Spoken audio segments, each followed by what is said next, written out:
Hey there, keepers. Today we got something a little bit special.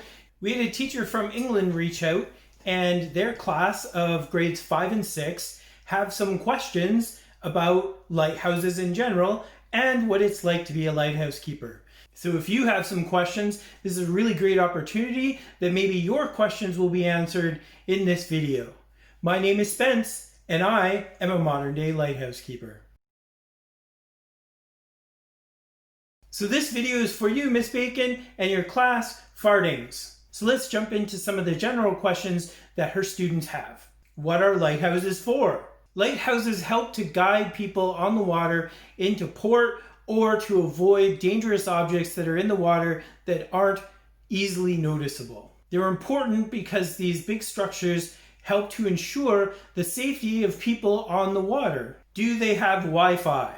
Well, here in Canada, most of the lighthouses that I know do have some form of Wi-Fi, and all the light stations that I've been to have had Wi-Fi, so that I have the opportunity to make these videos and put them out here on YouTube for you. Can lighthouses help if there are icebergs in the sea? Well, here on the West Coast, we actually don't get any icebergs, but on the East Coast, occasionally there are icebergs that do come down the eastern coast. People at lighthouses help by noticing these icebergs and reporting them to the proper authorities. Next, we have a few questions about the history of lighthouses, and this is a really great opportunity to check out my video here about the history of lighthouses. But we'll answer a few of the basic questions that we have here. When was the first lighthouse built? Lighthouses have been around since man has started going on the water. They haven't always been the same as what you might expect now, but they have been around for as long as we've been able to make boats on the water. And they've helped people on the water get back to their location where they first started off at. Lighthouses could have started as large fires on a beach or on top of a cliff so that people on the water will know where they are when they're way out on the water and they need to find land. Who invented lighthouses and when? Well, there's a lot of people who have contributed to lighthouses, but as for who made the first lighthouse is pretty hard to say. There is documents of a lighthouse as far back as 300 BC out of Alexandria, and they had a lighthouse in the port of Alexandria to help shippers on the water find where Alexandria was. The lighthouse at Alexandria was a huge 100-meter structure made of rock with a giant bonfire at the top so that people could see this lighthouse from a very great distance. Why were they invented? As man became more active on the water, they found that there are a lot of things under the water that they don't always see. And when you're in a boat, part of your boat is under the water and will sometimes collide with these unseen objects. Lighthouses are put in locations to help show boats to stay away from certain areas so they don't crash upon the rocks. How are modern lighthouses different from the first ones? Well, lighthouses have come a long way since the beginning of lighthouses. Originally, lighthouses were made of giant rock structures and had bonfires at the top or large oil fires. Lighthouses now are constructed very solidly so that they can withstand a lot of very difficult weather and a lot of different scenarios where a normal building might actually end up getting blown over. And now we have a couple of questions about powering lighthouses. How are lighthouses powered? A lot of lighthouses are powered the same way that your house is. They have a power coming from a local town or from a city close by with wires that go to the lighthouse and power it just like a regular house. Some lighthouses are in very difficult locations and they don't have access to a city or a town's power. A lot of times these lighthouses will use diesel generators to generate electricity, or they'll use solar power or wind power to help power their lighthouse. Why are lighthouses often red and white? That's actually a really good question. I'm not sure when the red and white look of a lighthouse actually came into being, but all of the lighthouses in Canada are mandatory to be red and white, and they have a very specific type of paint that they use for all the lighthouses in Canada so that they all look the same. Now, not all lighthouses are red and white. Some lighthouses are painted very specific colors so that when they're seen from a great distance, somebody on a boat can look at a lighthouse maybe with black and white stripes or a rotational stripe or some kind of thing, and they will know where they are just by the color of the lighthouse. So the color of lighthouses can be very important to tell people on the water where they are. Could they get knocked over by massive waves? Lighthouse construction now is very, very good. And if you check out my video, The History of Lighthouses, it actually goes into a little more detail on the construction of lighthouses. They're built very strong in a way to withstand really, really difficult weather. So the possibility of a lighthouse being blown down is actually pretty slim. Just on a quick side note, Eddystone Lighthouse, just south of England, was built so strong that the rock it was built on began to wear out before the lighthouse itself. And they had to take down the lighthouse because it wasn't stable on the rocks anymore, and then build a new lighthouse on different rocks that's even stronger than the lighthouse that was there previously. How do you keep the bricks in place? Well, the bricks are made in such a way that they interlock, kind of like a puzzle. So when you put them together, they're very, very tight. When you have a puzzle and you try and pull it apart, it's not going to pull apart because the pieces connect so well that it just isn't able to be pulled apart easily. And a lighthouse is built very similarly, with large blocks that interact with each other in such a way that they're locked tight and so strong that they won't be able to come apart easily. Do lighthouses look different in different countries? There is kind of a basic structure for lighthouses. They're a tall cylinder with a bell on the top, and they're light in the top that lights out across that you can see. But not all lighthouses look like this. Our lighthouse here at Boat Bluff isn't even a building. It's just like a big metal structure with a light on the top, so it doesn't look like a lighthouse at all. And there are many other lighthouses in Canada that are made out of wood, and these lighthouses, instead of being round, are tall square buildings with the light on the top. So yes, lighthouses look very different in very different locations depending on what is needed for the lighthouse in that location. So we have a couple of basic questions about lighthouse keepers. What work do they do? Well, the primary work of lighthouse keepers here in Canada is to monitor the weather. We need to watch what the weather is doing and report that weather every couple of hours to somebody so that they can put this information out over the airwaves and on the internet so that people can look at what the weather is like, so they will know what it's like when they go out onto the water. There are, of course, many other duties that we have to do regularly, like the upkeep of the station, making sure the generators are running, making sure the light is working and looks good and everybody can see the light, and just generally making sure the area is looking good. Do they get tired from their work? Well, occasionally everybody gets tired from their work. If you have a long day of cutting the grass and the grass is very long and very difficult to cut, yeah, it's pretty tiring. But do I ever get tired of being a lighthouse keeper? Never. I'm always happy to be here and to be doing my job on a daily basis. Are there lighthouse keepers in every country? Pretty much any country that has a coastline will have some kind of a lighthouse or some kind of a beacon to tell people where they are. But not all lighthouses have people who live in them.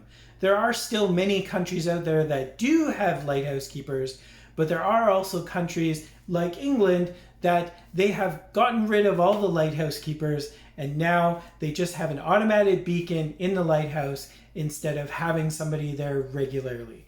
Now, these lighthouses do still need to be maintained, and that is usually part of the Coast Guard, and they will go to all the different lighthouses, make sure that the lights still work, and make sure that there's enough power to maintain the light and keep the light lit. And so now we just have a few questions about the light itself. What happens if the lighthouse doesn't work and a boat is coming?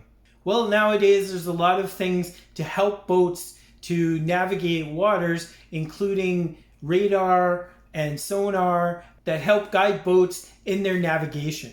When a lighthouse doesn't work, they put out a warning to all the boats that are in the area. They use a special frequency on the radio that announces repeatedly that a lighthouse isn't working, so that boats know that when they're in a specific area, so that they can be very cautious and be sure that they're not putting themselves in any danger. What do the different flashes mean? Usually the flashes of a lighthouse help tell people which lighthouse it is, because different lighthouses flash differently. When somebody on the water looks at the lighthouse and they see the pattern of the lights, they then take a look at a chart or a map, and then that map will tell them what those flashes mean for which lighthouse. So each lighthouse is very different and unique in how it flashes. Is there a lighthouse alphabet? Well, there's not so much an alphabet for lighthouses, but there is a guide for all the different types of flashes that are available on different lighthouses and different buoys. So there is a book or a guide that tells you exactly what all those different flashes mean. So it's not necessarily an alphabet, meaning you can't communicate in speech using these lighthouses, but you can communicate different things using the lights and the flashes. Do they use Morse code? The lights themselves do not use a Morse code to send out information or anything along those lines. And us as lighthouse keepers, we actually don't use Morse code any longer either. What source of energy causes the light to be so strong? It's not really a source of energy that makes the light so strong. The light itself actually isn't that big, but it's just a small bulb. But it's put through a very strong lens. And that lens helps take all the light of the bulb and focus it into a single direction. And that's why a lighthouse looks so bright when you're seeing it from far away. How far can you see the light across the water? Well, there's a very specific way of calculating how far you can see a light. And you can check out this video up here that will tell you the formula for how far you can see a light depending on how tall you are and how far away the light is. The reason that a lighthouse is so tall is so that you can see it further away than if a lighthouse was short. The taller the lighthouse, the farther away that you can see it. What type of bulb does it use? Well, modern day lighthouses use a nice small bulb, not too different from the bulb that you might find in a car or in a flashlight. So it's not a very large bulb at all. It is bright, but it's not very big. So it's just a little itty bitty bulb that can be seen from great distances away. Because they are so bright, do they work better at night or in the day? Well, most lighthouses actually aren't even on during the day. They will turn off, or they'll be turned off during the day, because at daytime you can't actually see the light at all. But as soon as it starts to become dusk, as soon as the light starts going down, then a lighthouse will get turned on, and then you'll be able to see it. So they definitely work better at night than they do in the day. How do you get your light to turn? Well, this is actually a little more complicated question than you may think. The light itself actually doesn't turn. But you remember a little while ago I said about lenses? The lenses of the light actually do turn. And as the lenses turn, it creates that focus beam of light, and that focus beam of light will turn with the lens. So the light itself isn't turning, just those focusing lenses are what's turning. And those are all of our general questions, and what we have now are some very specific questions from specific individuals that I will go into answering. So here are some specific questions from the students in Farding, and I will answer them for each individual. Isabel asks, do you need to clean the lens? Well, lenses do get dirty, and from time to time you do have to clean them, but it's not like it used to be. When lighthouses used to use an open fire or a flame like a candle, the lenses would get very, very dirty, and you would have to clean them regularly. Now, a lot of time lenses are even outside. They're not inside of a room, they're outside. And so you have to clean the lens from things like dirt and grime and whatever may land on the lens from the rain or anything like that. but it's not as like you have to go up every single day and make sure that the lens is very clean. Now, there are some lighthouses that still use older technology, and those ones you have to clean the lenses a little more frequently and a little more cautiously. Charlotte asks, have you always been interested in lighthouses? Well, not my whole life. Not until I was about 40 did I get interested in lighthouses. Before that, I was doing lots of other things in my life and doing all kinds of other things that I didn't even think about lighthouses and didn't even realize that being a lighthouse keeper was a thing. But when I found out that there were lighthouse keepers, it was something that I got very interested in, and then I pursued it as a career. Emily asks, do you do the job by yourself? A lot of the work that I have to do as a lighthouse keeper, I do by myself, but there are two people who live at a lighthouse at the same time. There's a lot of times that we do work together, but we also do a lot of work on our own. Jack asks, how many visitors do you get? Each light station is a little bit different than other ones. We're pretty isolated. We aren't very close to any big towns or cities or anything like that, so we don't see a lot of visitors. But occasionally we do get somebody who comes by the station.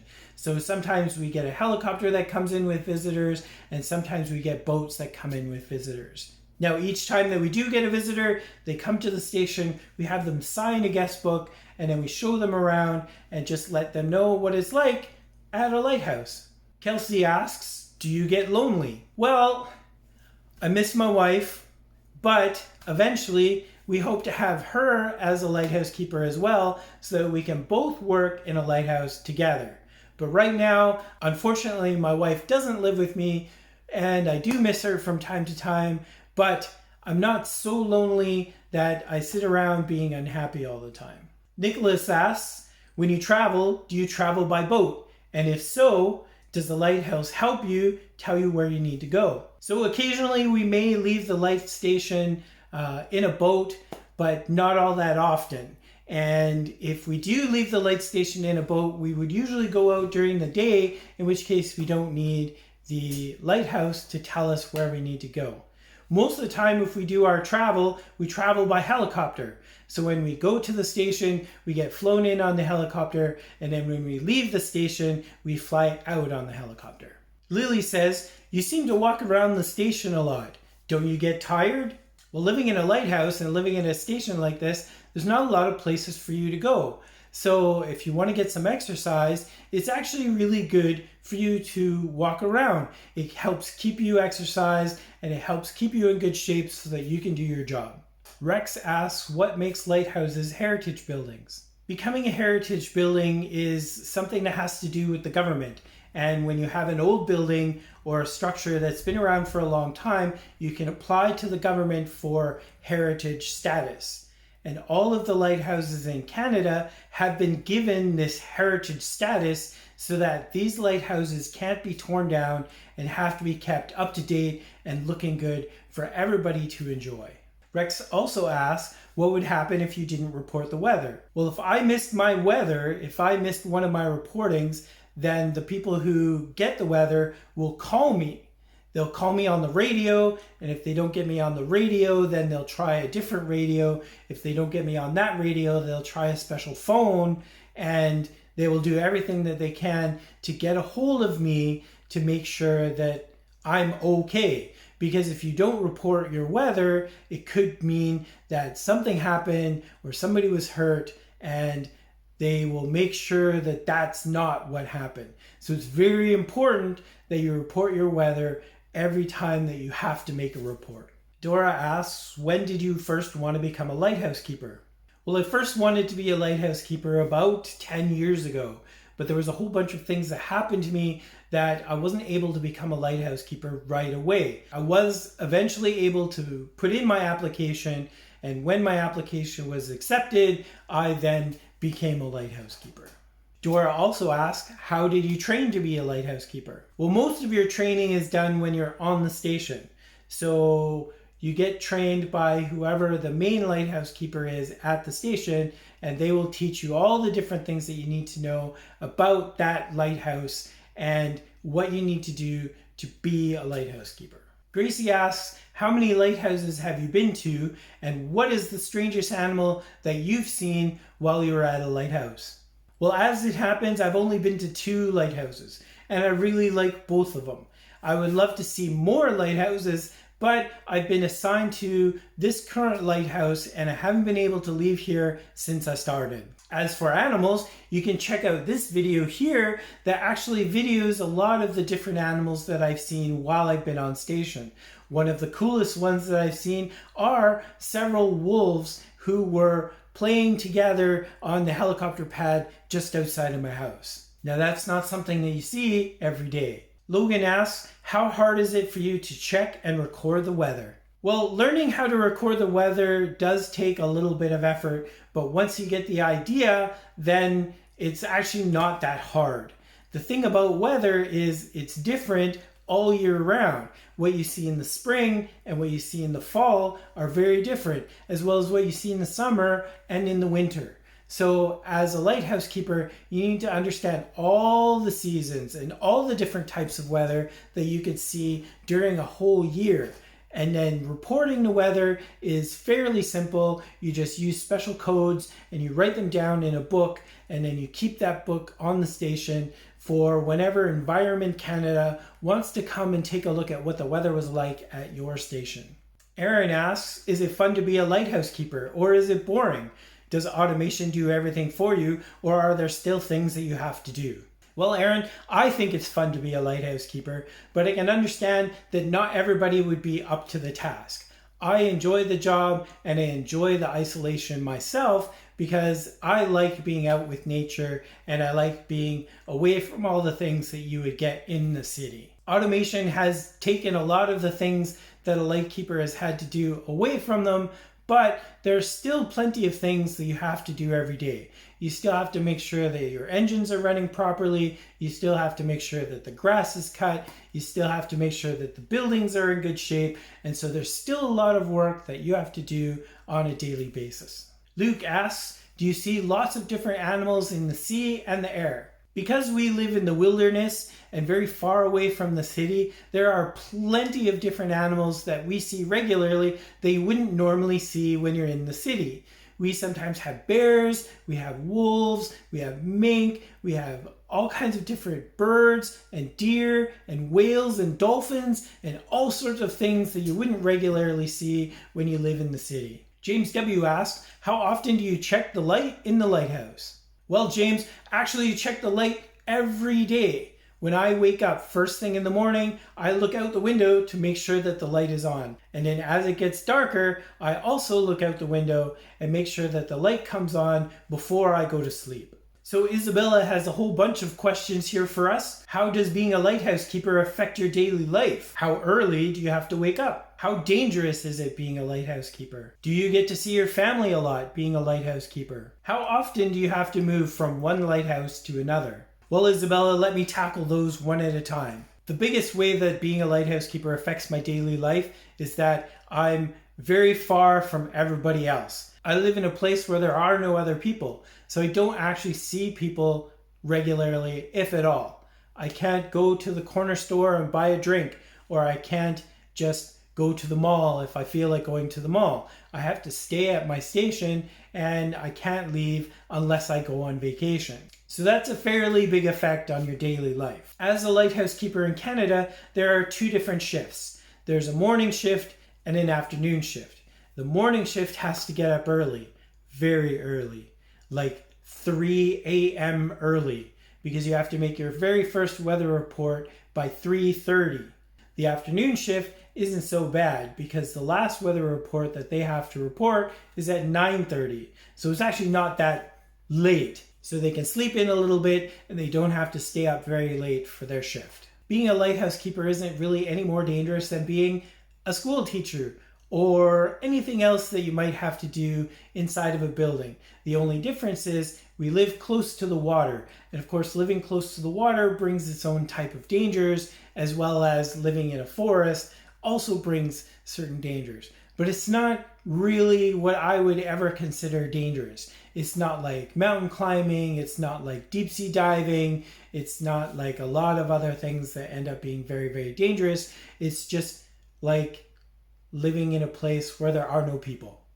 So it's not very dangerous. I see my family often by using communication like video or like Messenger or Skype or any other ways that I can talk to my family online. Eventually, I hope to have my family here with me, and my wife and my daughter will come and live with me at the lighthouse, and that way I'll be able to see them every day just like you see your parents every day. Now, as for moving, I have only moved twice, but there are some lighthouse keepers who do end up moving a lot more often than I do. But what usually happens is you end up staying at a station and you can stay there for many, many years. And I'm hoping that here at Bluff, I'm going to end up staying here for maybe 10 or 12, maybe 15 years. And that way I won't have to move at all in that time.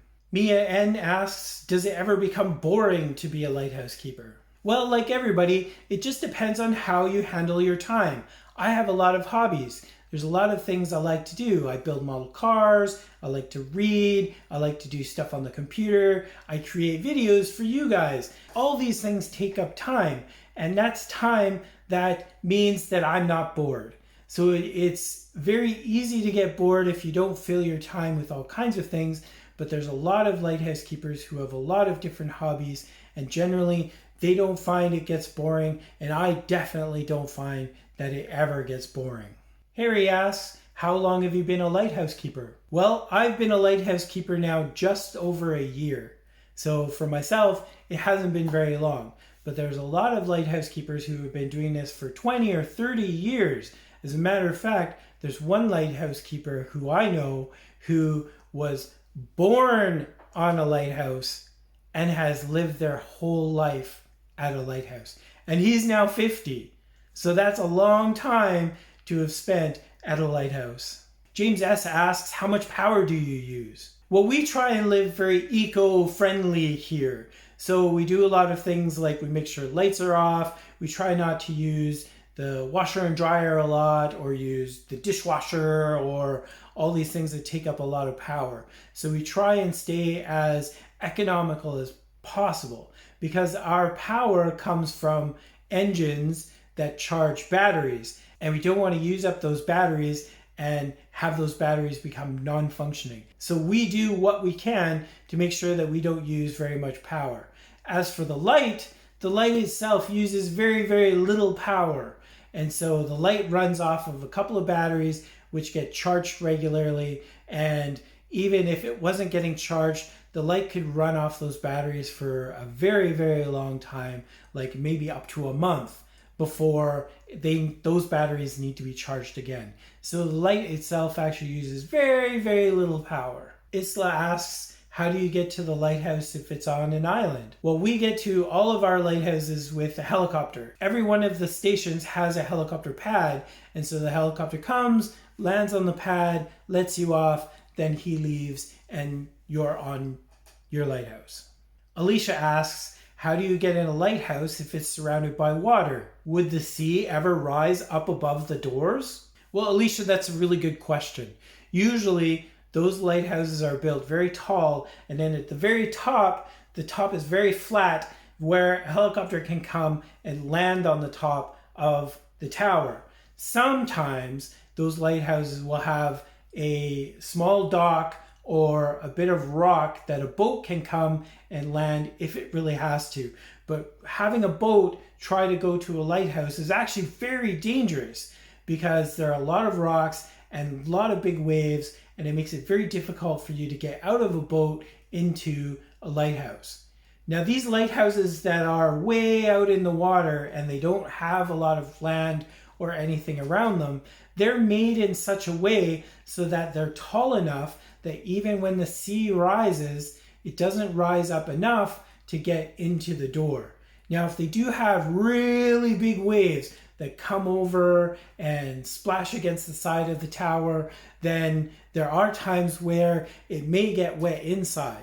And even sometimes a wave will be so big that it might hit a window, and if you have that window open, then you'll get water inside. But normally It's not that bad, and these sort of things only happen in extreme conditions when there's a big storm or really, really big waves. Daniel asks, why do you have to do housework and yard work? Well, Daniel, this is our house. This is where we live. And when you live in a house, you have to make sure that your house is in good order. Just like your parents make sure that where you live is in good order. So sometimes we have to clean the house. Sometimes we have to make sure the house is in good shape because we can't just call the plumber to come out and take a look at the sink. We have to take care of it ourselves. As for the yard work, if you don't cut the grass or you don't trim the trees and do all these things, then all the grass and trees will overgrow the station and the place will just become all overgrown with lots of grass and you can't even get around. So we have to go out and make sure that we do the yard work and make sure that the station looks good for the people going by in the boats and make sure that everything works accordingly. So those were all the questions from Ms. Bacon's grade 5 and 6 class. I hope you enjoyed listening to all these questions and their answers, and I hope that you got something out of this video. Thank you so much for sending these questions to me. I love to be able to interact with you and to be able to answer your questions in such a form. Thank you for having an interest in lighthouses and for having an interest in what I do. If you do enjoy these type of videos and all the videos that I put out, feel free to subscribe to my channel and hit that bell notification so that you're notified when I upload new videos. Thank you again so much for watching this video, and I'll see you next time.